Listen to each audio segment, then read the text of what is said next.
എല്ലാവർക്കും പുതിയൊരു വീഡിയോയിലേക്ക് നമസ്കാരം. സോ നമ്മളിന്ന് പറയാൻ പോകുന്നത് എൻജിൻ റേവ് മാച്ചിങ്ങിനെ കുറിച്ചാണ്, എൻജിൻ ബ്രേക്കിങ്ങിനെ കുറിച്ചാണ്. സോ നമ്മൾ എങ്ങനെയാണ് എപ്പോഴാണ് എവിടേക്കാണ് എൻജിൻ ബ്രേക്കിംഗ് യൂസ് ചെയ്യേണ്ടതെന്നാണ് ഞാൻ ഇത്തവണ പഠിപ്പിക്കാൻ പോകുന്നത്. സോ ഞാനിപ്പം 4th ഗിയറിലോട്ട് ഷിഫ്റ്റ് ചെയ്തിട്ട് എനിക്ക് നേരെ കാണുന്ന അവിടെ നിന്ന് റൈറ്റിലേക്കാണ് പോകേണ്ടത്. അവിടുന്ന് 2 ലെഫ്റ്റിലോട്ട് റൈറ്റിലോട്ട് വഴിയുണ്ട്. എനിക്ക് റൈറ്റിലോട്ടാണ് പോകേണ്ടത്. ഒരു കയറ്റത്തിൽ നിന്നാണ് നമ്മൾ റൈറ്റ് എടുക്കാൻ പോകുന്നത്. സോ നമ്മൾ റൈറ്റിലോട്ട് വേണമെങ്കിൽ ഇൻഡിക്കേറ്റർ ഇടുക. അതേപോലെ 2 തവണ ഗിയറും കൂടെ ഡൗൺ ഷിഫ്റ്റ് ചെയ്തിട്ട് വേണമെങ്കിൽ ഹോണും കൂടെ അടിച്ചേക്കാം. കാരണം എതിർവശത്തു നിന്ന് വരുന്ന ആൾ ഹോൺ അടിച്ച് ജസ്റ്റ് ഒന്ന് കൺഫേം ചെയ്യാൻ വേണ്ടിയിട്ട് ഹോൺ അടിച്ചിട്ടുണ്ടായിരുന്നു. സോ നമുക്കത് കൺഫേം ചെയ്യാൻ വേണ്ടിയിട്ട് ഹോണും കൂടെ അടിച്ച് കൺഫേം ആക്കിയിട്ട് നമുക്ക് എടുക്കാവുന്നതാണ്. സോ എങ്ങനെയാണ് എൻജിൻ ബ്രേക്കിംഗ് ചെയ്യേണ്ടത് എന്ന് വെച്ചാൽ,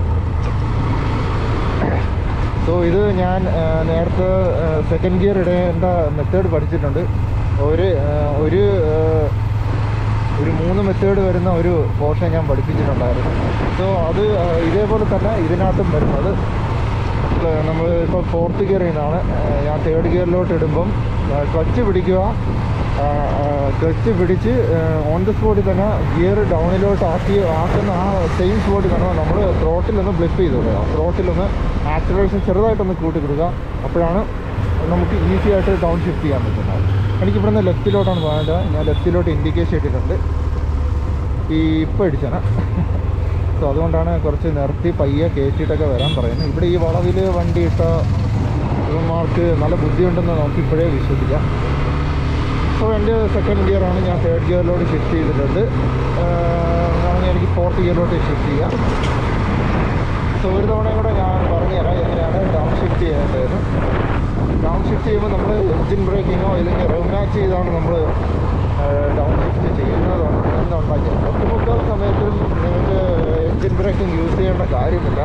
കാരണം എപ്പോഴും യൂസ് ചെയ്താൽ ചിലപ്പം കുറഞ്ഞ CC വണ്ടികൾക്ക് എൻജിൻ വെയർ വരാൻ സാധ്യത ഉള്ളതുകൊണ്ട് നമുക്ക് എപ്പോഴും എൻജിൻ ബ്രേക്കിംഗ് യൂസ് ചെയ്യേണ്ട കാര്യമില്ല. സോ ഇവിടെ ഞാൻ ഇപ്പോൾ ഡൗൺ ഷിഫ്റ്റ് ചെയ്തപ്പോൾ എൻജിൻ ബ്രേക്കിംഗ് യൂസ് ചെയ്താണ്. എനിക്കിവിടെ നിന്ന് റൈറ്റിലോട്ടാണ് പോകേണ്ടത്. സോ ലെഫ്റ്റിലോട്ടാണ് പോകേണ്ടത്. സോ ഞാൻ ലെഫ്റ്റിലേക്ക് ഇൻഡിക്കേഷൻ ഇട്ടിട്ട് ഞാൻ ഡൗൺ ഷിഫ്റ്റ് ചെയ്തിട്ടുണ്ട്.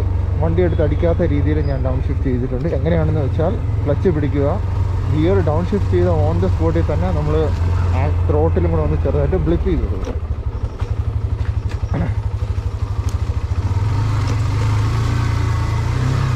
ഞാൻ നേരത്തെ പറഞ്ഞതുപോലെ തന്നെ ഈ 3 മെത്തേഡ് ഞാൻ പറഞ്ഞില്ല. ഈ 3 മെത്തേഡ് ഞാൻ പറഞ്ഞില്ല. ഈ 3 മെത്തേഡും ഒരേ രീതിയിലാണ് ചെയ്യാനുള്ളത്. അല്ലാതെ 3 പ്രാവശ്യമല്ല ചെയ്യേണ്ടത്. കാരണം ഇപ്പോൾ ക്ലച്ച് പിടിച്ച് ഡൗൺ ഷിഫ്റ്റ് ചെയ്തിട്ട് പിന്നെ ആക്സിലറേഷൻ എടുത്താൽ വണ്ടി കയ്യിൽ നിന്ന് പോകും, തെറിച്ച് പോകാൻ ചാൻസ് ഉണ്ട്. അവസാനം എയർലൈനാവും. സോ എനിക്കിവിടെ നിന്ന് അപ്പ് ഷിഫ്റ്റ് ചെയ്യേണ്ട ആവശ്യമുണ്ട്. സോ ഞാൻ അപ്പ് ഷിഫ്റ്റ് ചെയ്തിട്ട് എനിക്ക് ക്ലച്ച് പിടിച്ച് ഡൗൺ ഷിഫ്റ്റ് ചെയ്ത ഓൺ ദ സ്പോട്ടിൽ തന്നെ ത്രോട്ടിലും കൂടെ ചെറുതായിട്ട് ഫ്ലിപ്പ് ചെയ്ത് കൊടുക്കുക. അത് കഴിഞ്ഞിട്ട് വേണം ക്ലച്ച് വിടേണ്ടത്.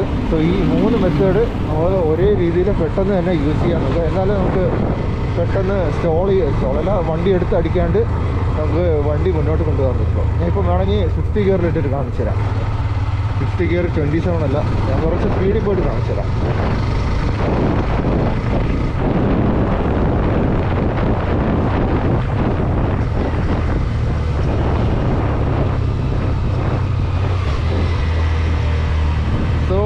നമുക്ക് എൻജിൻ ബ്രേക്കിംഗ് ചെയ്യുമ്പോൾ മാക്സിമം നിങ്ങൾ ആലോചിക്കേണ്ട ഒരു കാര്യം എന്തെന്ന് വെച്ചാൽ, നിങ്ങൾക്ക് പറ്റുമെങ്കിൽ ഇപ്പം ഒരു 200 cc താഴെയുള്ള വണ്ടിയാണെങ്കിൽ നിങ്ങൾ മാക്സിമം 3rd ഗിയർ വരെ ഡൗൺ ഷിഫ്റ്റ് എൻജിൻ ബ്രേക്കിംഗ് ചെയ്യാൻ നോക്കുക.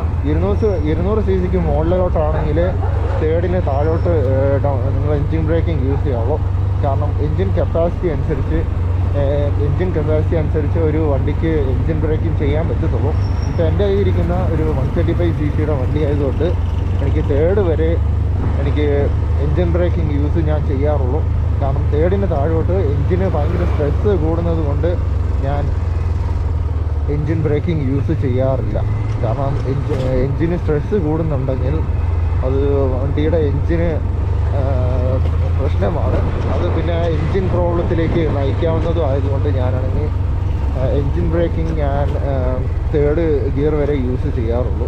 സോ നിങ്ങൾ ആ ഒരു കാര്യം നിങ്ങൾ പറ്റുമെങ്കിൽ ഒന്ന് ആലോചിച്ചൊക്കെ ചെയ്യാൻ നോക്കുക. സോ ഞാൻ ഈ പറഞ്ഞ കാര്യം നിങ്ങൾക്ക് മനസ്സിലായിട്ടുണ്ടെന്ന് ഞാൻ വിശ്വസിക്കുന്നു. എങ്ങനെയാണ് എൻജിൻ ബ്രേക്കിംഗ് യൂസ് ചെയ്യേണ്ട, റൈം മാച്ച് ചെയ്ത് എൻജിൻ ബ്രേക്കിംഗ് യൂസ് ചെയ്യേണ്ട. അല്ലാത്ത രീതിയിൽ നമുക്ക് എങ്ങനെ ഡൗൺ ഷിഫ്റ്റ് ചെയ്യണമെന്ന് വെച്ചാൽ, നമുക്കിപ്പോൾ ഒരു വണ്ടി നിർത്തണമെങ്കിൽ ബ്രേക്ക് പിടിച്ച് ക്ലച്ച് പിടിച്ച് ഡൗൺ ഷിഫ്റ്റ് ചെയ്യാവുന്നതാണ്. അല്ലാത്ത പക്ഷം നമ്മൾ വണ്ടി നല്ല സ്പീഡിലൊക്കെ ഓടിക്കൊണ്ടിരിക്കുമ്പോൾ മാത്രമേ നമുക്ക് ഇതേപോലെ എൻജിൻ ബ്രേക്ക് റൈം മാച്ച് ചെയ്ത് എൻജിൻ ബ്രേക്കിങ്ങിൻ്റെ ആവശ്യം വരുന്നുള്ളൂ. സോ എപ്പോഴും നിങ്ങൾ ഈ ബ്രേക്ക് പിടിക്കുന്നതിനേക്കാളും ഇപ്പം വളവിലൊക്കെ വരുമ്പം ഇപ്പം കുറച്ച് സ്പീഡിലാണ് വരുന്നതെന്നുണ്ടെങ്കിൽ ഞാൻ പറഞ്ഞതുപോലെ നമുക്ക് സി സി അനുസരിച്ച് ഇപ്പം 200 cc താഴെയാണെങ്കിൽ 3 ഗിയർ വരെ നമുക്ക് ഇല്ലെങ്കിൽ നമുക്ക് 155 cc 150 cc താഴോട്ടാണെങ്കിൽ നമുക്ക് തേർഡ് ഗിയർ വരെ എൻജിൻ ബ്രേക്കിംഗ് യൂസ് ചെയ്താൽ മതി. 150 cc മുകളിലോട്ടൊക്കെ നമുക്ക് തേർഡിൻ്റെ താഴോട്ടൊക്കെ ഉള്ള ഡൗൺ ഷിഫ്റ്റിങ്ങും എൻജിൻ ബ്രേക്കിങ്ങും ഒക്കെ നമുക്ക് ഒന്ന് ആലോചിച്ചാൽ മതി. കാരണം എൻജിൻ നമുക്ക് പ്രൊട്ടക്റ്റ് ചെയ്താലേ പറ്റുള്ളൂ. ഇല്ലെങ്കിൽ വണ്ടി ഓടിക്കൊണ്ടിരിക്കുന്ന രീതിയിൽ നമുക്ക് എൻജിന് പണി കിട്ടാവുന്നതാണ്.